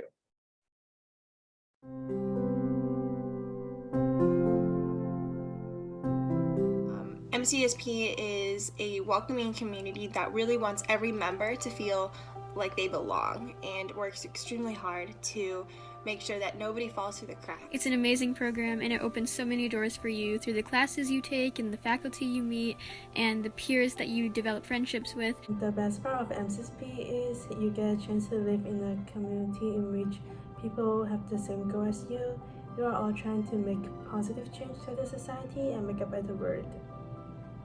Joining MCSP, you have a great chance to meet a lot of amazing people and join a community that before you're even on campus. No matter what someone's major is, they will find a home in MCSP. And so it makes it a little easier for you to get out of your comfort zone and make connections with different organizations to volunteer with, or they even encourage you to volunteer with different organizations and get involved with different clubs. And so MCSP's grasp reaches all across campus. They introduced me to so many opportunities and classes that I wouldn't have heard about that really have impacted my life path and like where I want to go with college. MCSP has truly been a really great support system to me, especially during this crazy COVID pandemic year. I have been able to meet my best friends through MCSP. I've been able to engage in my community and better understand how to make the world a better place and to make meaningful change for others. The classes that are available to you, as well as the opportunities through volunteering and community conversations with people, will just be priceless in your experience at U of M. And the people in MCSP are just really special. They're very hardworking and fun and kind people. And we just have a really great time together. It was such a great way for me to start out my experience at Michigan because I knew that I was going to be living and taking classes with a group of people who really shared my values and were excited about the same things that I was excited about. When you join the MCSP community, it's really easy to see how much time and effort the coordinators and student leaders put into this community. MCSP does so much to make you feel welcome here at the university, and you get to meet and live with so many amazing people who genuinely want to make the world a better place, and that's pretty cool. There's always someone to provide you resources or just help you out when you need it. I mean, I immediately had a community that is smart and respectful and cares about social justice like I do, and I felt so much more connected to the Ann Arbor community in a way that I didn't think was possible with COVID. Joining MCSP is definitely one of the best decisions I've made so far at U of M. It immediately gave me a community at the school, and it just felt like home, and it allowed me, especially during COVID, to make lots of meaningful connections and friends. Joining MCSP during my freshman year was one of the best decisions I've made since coming to the University of Michigan. It has further strengthened my passion for social justice, and I'm extremely grateful for all the volunteer opportunities and leadership development I have received since being part of the program. As a first-year minority student, I can hands down say that MCSP has definitely contributed to my great first-year experience regardless of COVID and this pandemic happening. What makes MCSP so special is the community that you get to be a part of, the amazing people that you get to meet, work with, and live with every single day, and the opportunity to grow into a more informed and thoughtful person, one who can make a difference in the community around you. My name is Christine Modi, and I'm the director of the Michigan Community Scholars Program. At MCSP, we provide first-year students with a supportive and diverse community that helps to ease their transition to college and gives them a place to belong on the U of M campus. We connect students to Michigan's world-class faculty through small, seminar-style courses, where they experience rigorous learning and get to know their teachers and their classmates in deep and holistic ways. We nurture intergroup dialogue, offering students a space where they can explore challenging topics with others who bring different perspectives and life experiences to the table. And we reach beyond the U of M campus to practice meaningful civic engagement and community service in Ann Arbor and throughout Southeast Michigan. Through all of these activities, we aim to model a vibrant, diverse democracy, to lift up the value of liberal arts education and service to others, and equip students to be thoughtful, compassionate leaders on campus and throughout their lives. Your gift to the MCSP Strategic Fund supports student-initiated community service and civic engagement projects. These projects provide important leadership development opportunities for first and second year students and create real impact and change in the local community.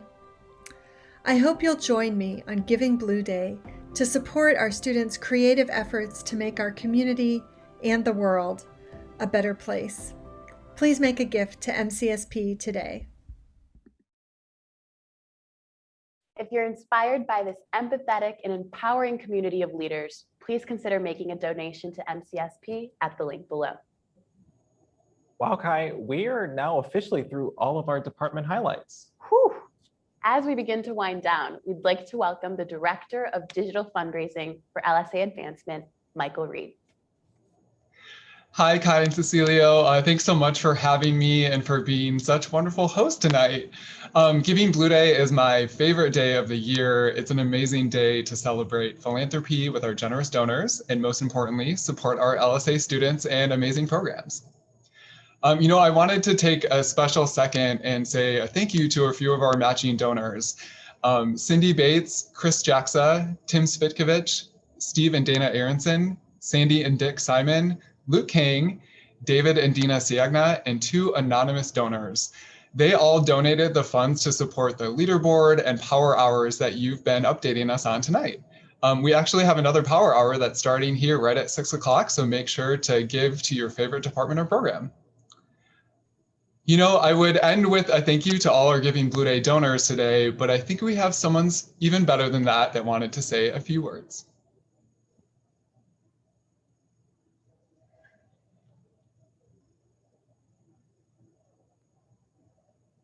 Thank you for your gift to LSA here on Giving Blueday. I am moved by each and every gift to LSA, both big and small, because what it means is that you've decided to commit some of your money, which you could spend on anything, to LSA and to our mission. You're investing in us. That means you're investing in our students who have come to get a liberal arts education as a way to reimagine the world and create positive and purposeful change. You're investing in our faculty and their research, which is pushing the boundaries of what we understand about the human experience in the natural world. You're investing in our programming and our initiatives, which is allowing us to put on the table the hard questions that need to be asked and create and advocate for the solutions to the world's most wicked problems. We are LSA, and we are here to meet this moment.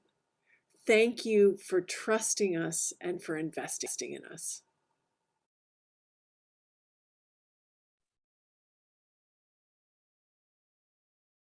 Well, we've reached the end of our programming for tonight. We'd like to extend a huge thank you to all of our fellow Wolverines around the world and to those of you who chose to support our students tonight. Giving Blueday ends at midnight, so if you haven't given yet, there is still time. Thanks for tuning in and for your generosity and school spirit. On behalf of all of us here at LSA, thank you and go Blue.